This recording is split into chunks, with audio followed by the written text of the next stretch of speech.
Hello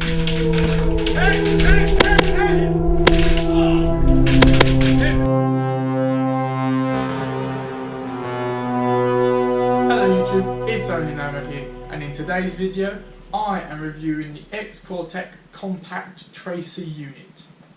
Across all my videos, this is the tracer that I use, whether that's using the Firehawk or the Glock 17.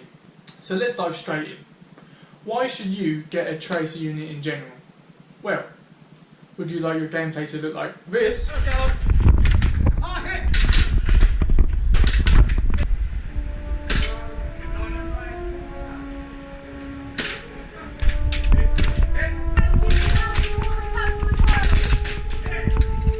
Or like this?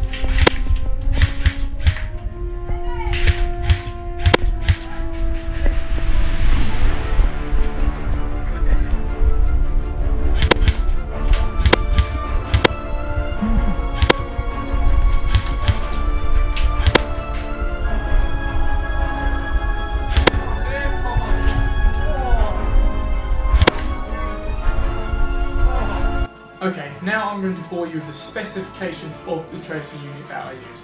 If you want to skip straight to the pros and cons, click in the video here. The tracer has a diameter of 29mm and is only 60mm in length.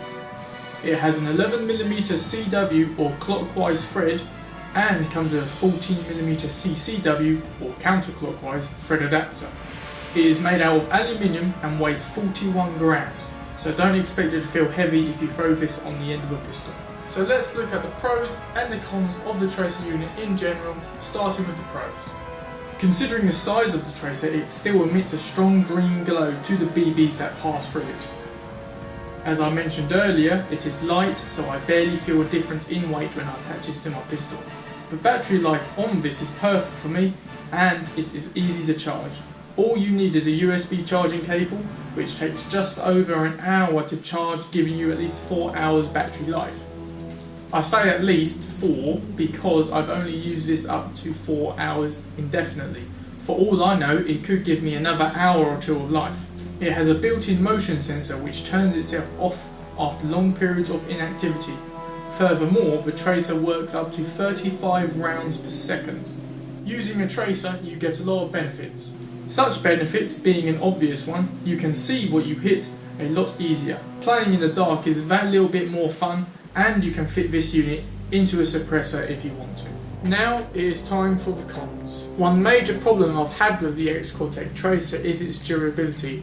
Although you can see it's very tough on this edge, if you look at the main component you use to access the charge port, it's lost its outer body just here, making it extremely difficult to remove. The next point isn't really a con, but after every charge the tracer turns on and remains on.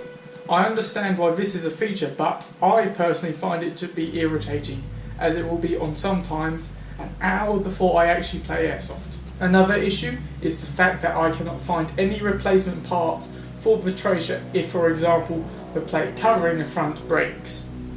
And finally, one disappointment is the fact that the tracer unit does not accommodate for regular tracers. It isn't a big deal, but this feature would have made this product just that bit better to have. So in conclusion, this is a great accessory to have for Airsoft. Over the past year of having this, I have been happy with my investment. But before you consider buying this item, you need to be aware that Xcortech have also manufactured a Mark II version of the tracer. I've only used this once, but already I can see some major improvements compared to his bigger brother. I will also review this in the upcoming months, but at the moment, the Xcortech Tracer Mark II seems to be the better investment. Even with the Mark II, I still think that the Xcortech Compact Tracer is still worth buying. If not for actual skirmishing, at least for adding to a collection for sentimental value. Thanks for watching. Please like the video and subscribe if you're new.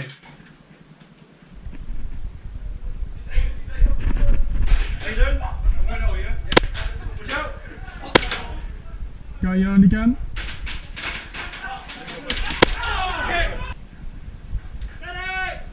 Hello?